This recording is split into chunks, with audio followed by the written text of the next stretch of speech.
तो पिछले एपिसोड में आपने देखा था कि करण और जयदेव की वजह से अप्सरा आजाद हो जाती है और वो अपनी छड़ी घुमाकर अपने जादू से उस दानव को कैद कर लेती है। और इसी बीच टॉबी उस परी के जादुई नगर को देखने की बात कहता है और सभी लोग उसकी सिद्ध को मानकर अप्सरा नगर जाने को तैयार हो जाते हैं और अप्सरा उन्हें वहां ले जाती है। वहां उनका सामना एक क्रोधित आदमी से होता है। अब आगे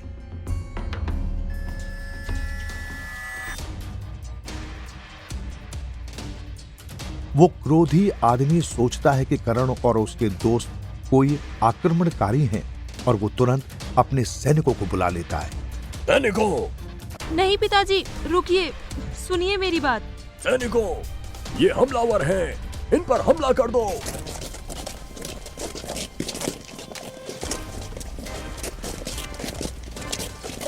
पिताजी, आपको इन लोगों से डरने की कोई आवश्यकता नहीं है।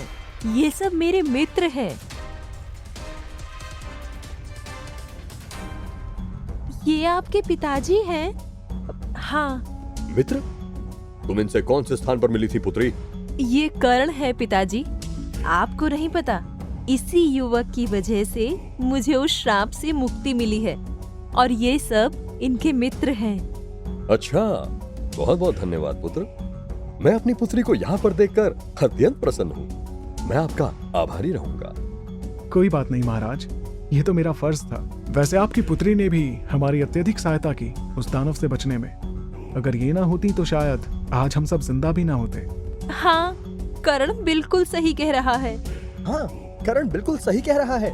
वैसे आपकी अब हम सभी से मित्रता हो गई है, तो क्या आप हमें यह अप्सरा नगर दिखा सकते हैं? अरे टॉबी, ये कैसी बातें कर रहे हो? वो यहाँ के राजा हैं, वो भला अप्सरा नगर क्यों दिखाएंगे? माफ कीजिएगा महाराज, ये मेरा पालतू पशु है, थोड़ा मजाक कर लेता है। तो क्या हो गया करण? इसने कुछ गलत तो नहीं कहा है? लेकिन अप्सरा जी, ये इस राज्य के महाराज हैं, हम इनसे इस तरह की बात नहीं कर सकते। अरे अरे, हम यहाँ के राजा हैं तो क्या हुआ? आप हमारे मेहमान हैं और आपको प्रसन्न रखना हमारा कर्तव्य है और हम अपने कर्तव्य से पीछे नहीं हटते। वाह, इसका मतलब आप हमें घुमाएंगे यहाँ? हाँ पिताजी, सही कहते हैं। आप सभी लोग आइए, अब आगे चलते हैं।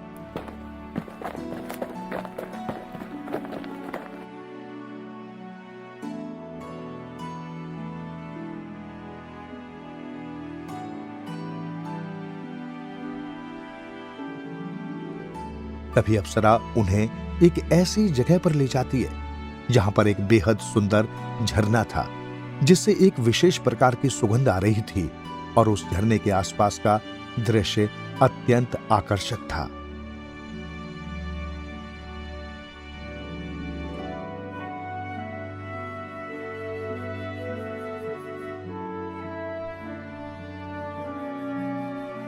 लवर कुश, देखो ना, ये जगह कितनी खूबसूरत है। कितनी मनमोहक सुगंध है यहाँ। हाँ, सच में मन करता है कि यहीं ठहर जाऊं।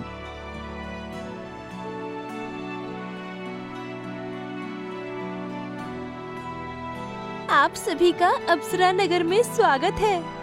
अरे, यहाँ की तो तितलियां बोल भी सकती हैं। हाँ मेरे मित्र, जब हमारा टॉबी बोल सकता है तो तितलियां भी तो बोल सकती है ना। यही तो है जादू की दुनिया। कुछ समझ नहीं आता कि कहाँ क्या हो जाए। हाँ बुलबुल, बिल्कुल सही कहती हो तुम।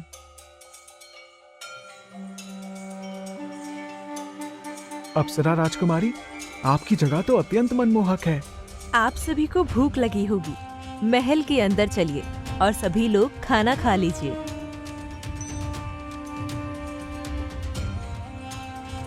तो जैसे ही सभी लोग महल के अंदर जाते हैं, वहां पर बहुत सारी सुंदर परियां होती हैं जो उनके स्वागत के लिए खड़ी होती हैं। सभी परियां एक दूसरे का हाथ पकड़ती हैं और आसमान में उड़कर और उनके चारों ओर चमकीला घेरा बनाकर गाती हैं। वाह,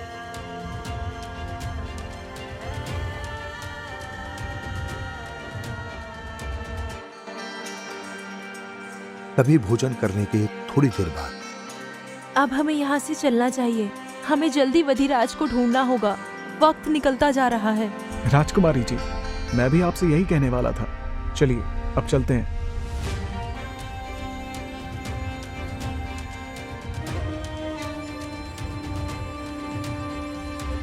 तो करण राजकुमारी अप्सरा से वहां से जाने के लिए कहता है।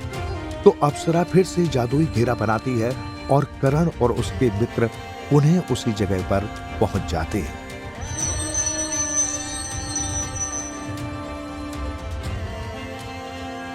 राजकुमारी अप्सरा, आपका बहुत बहुत धन्यवाद। अरे, हमारा तांगा तो यहाँ पर है ही नहीं। अब हम आगे का सफर कैसे तय करेंगे? आप चिंता ना करें, मैं आप सभी को वहां लेकर चलती हूँ। हाँ, ये उचित रहेगा राजकुमारी। चलिए सभी उसके ऊपर खड़े हो जाइए। हाँ जरूर। और वो जादुई कालीन उन सभी को लेकर आसमान में उड़ने लगता है।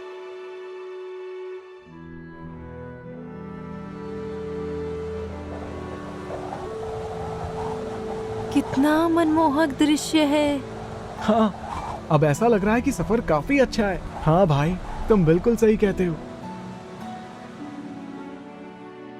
ये चमकीले चांद तारे वातावरण को कितना सुंदर बना रहे हैं ना? हाँ सच में। तभी थोड़ी दूर चलने के बाद अप्सरा, यहाँ से बाईं दिशा में मुड़ जाइए। ये रास्ता तो हिमनगर की ओर जाता है। हाँ राजकुमारी, हमें वहाँ पर अत्यंत महत्वपूर्ण काम है। हम ईश्वर से आपके कार्य की सफलता की कामना करेंगे। बहुत बहुत धन्यवाद। जैसे ही वो लोग हिमनगर पहुंचते हैं, वैसे ही वहां पर हिम और ओलों की बरसात होने लगती है। अरे ये क्या हो रहा है? हे भगवान! मित्रों, अब सुरक्षित हैं हम। ये कवच हमारी रक्षा करेगा। आखिर कौन रह रहा है यहाँ? कोई ना कोई तो अवश्य हमारे आसपास है। ये अवश्य वधिराज होगा। उसे लग रहा होगा कि हम शायद उसके दुश्मन हैं।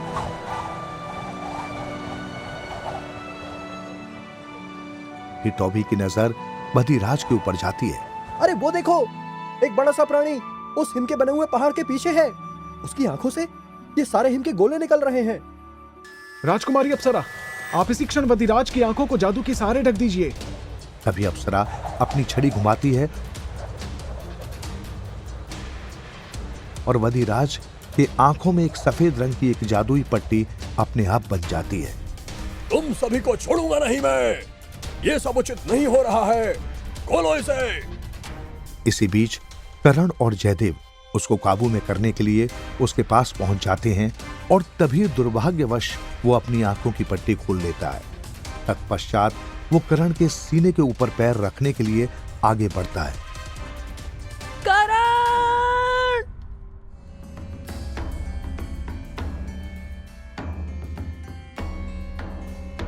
तो अगले एपिसोड में हम ये जानेंगे कि क्या करण की जान बच पाएगी। जानने के लिए बने रहिए हमारे साथ अगले एपिसोड में।